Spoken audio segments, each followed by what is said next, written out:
مسئلہ نسخ جو ہے، جس کو ناسخ و منسوخ بھی کہتے ہیں، کہ پہلے آیا بعد میں کینسل ہو گیا پھر نیا حکم آ گیا، اس کی وضاحت ذرا غور سے سن لیجئے گا، یہ آئندہ آپ کو انشاءاللہ جو ڈسٹرب کرنا چاہتے ہیں وہ ڈسٹرب نہیں کر سکیں گے۔ اب ویسے تو یہ اتنا اہم ٹاپک ہے جو ہر بندے کے لیے آسانی سے سمجھنا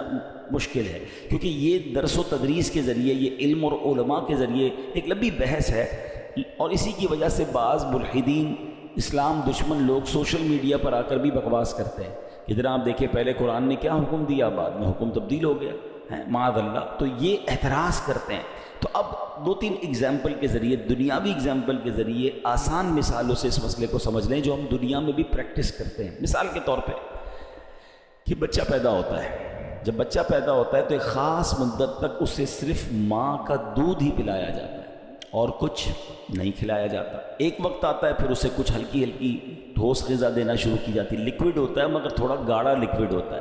اور پھر ایک وقت آتا ہے کہ ماں اپنا دودھ چھڑا دیتی ہے اور پھر اسے نرم غذا، تھوڑے عرصے بعد پھر روٹی بھی کھانے لگتا ہے، وہ جتنا بڑا ہوتا جاتا ہے اس کی غذا ٹھوس ہوتی جاتی ہے، سالڈ ہوتی جاتی ہے۔ تو اب مجھے بتائیے کہ کیا اس وقت ماں کا دودھ دینا غلط تھا؟ کوئی بے وقوفی کہے گا نا کہ جناب پھر ماں کا دودھ کیوں دیا تھا، اگر اس کو آخر میں روٹی کھلانی تھی تو ماں کا دودھ نہیں دینا تھا۔ بھائی اس وقت ماں کے دودھ کی ضرورت تھی، گریجولی وہ بڑا ہوا تو نرم غذا پر آیا، اب گریجولی بڑا ہوا تو پراپر کھانے لگ گیا۔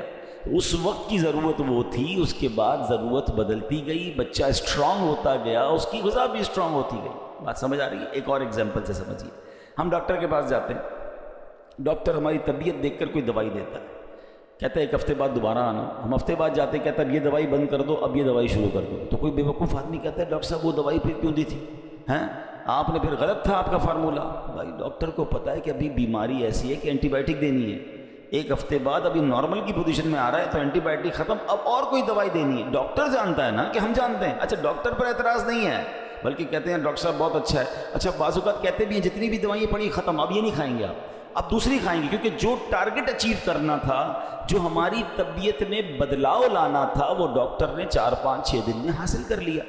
ٹھیک ہے نا۔ تو اب یہ جراثیم وہ ختم ہو گئے، بیکٹیریا ختم ہو گئے، اب وہ کسی اور طرف ہمیں لے جاتے ہیں۔ اللہ اکبر، جب ڈاکٹر کی بات سمجھ آ رہی ہے، اچھا اس کی بہت ساری مثالیں دی جا سکتی ہیں، لیکن میں صرف 2 ایگزامپل کے ذریعے سمجھائی جو ہم سب ایکسپیرینس کرتے ہیں۔ ہم سب بچے تھے، چھوٹے تھے، ہماری غذا اور تھی، بڑے ہوئے ہماری غذا بدلی، ہمارے بچے ہوتے تو ان کی غذا بچپن میں کچھ اور ہے، آگے جا کے کچھ اور ہے، تو اس وقت اس غذا کی ضرورت بھی صحیح فیصلہ تھا،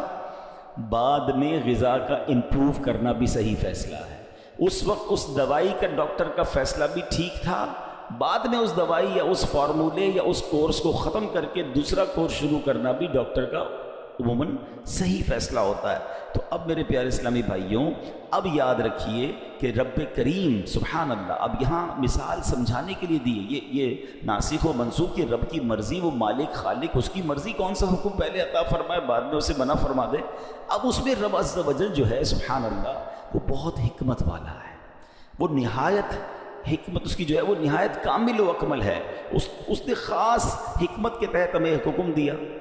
اور اللہ اپنی حکمت کے ذریعے جانتا ہے کہ میرے بندے اس حکم پر 2 سال عمل کریں گے، جو تبدیلی ان کے اندر چاہیے وہ 2 سال میں آ جائے گی۔ جب 2 سال مکمل ہو گئے تو رب کریم نے وہ حکم منسوخ فرما دیا، کینسل ہو گیا، نیا حکم آ گیا۔ اسی کو نسخ کہتے ہیں۔ اس میں ہمارے لحاظ سے تو حکم تبدیل ہوا، لیکن حقیقت یہ ہے کہ جب نیا حکم آیا تو پتہ چلا وہ پرانا حکم 2 سال کے لیے ہی تھا، اس کو 2 سال ہی رب کی مشیت تھی، 1 سال ہی تھا۔ تو اے میرے پیارے اسلامی بھائیوں، یہ میں نے ایک ایگزامپل کے ذریعے سمجھانے کی کوشش کی ہے، ورنہ ناسخ و منسوخ کا جو علم ہے یہ علماء اس پر پوری ڈیبیٹ کرتے ہیں، یہ سمجھیے پوری ایک سائنس ہے جس کو سمجھنے کے لیے بہت وقت چاہیے۔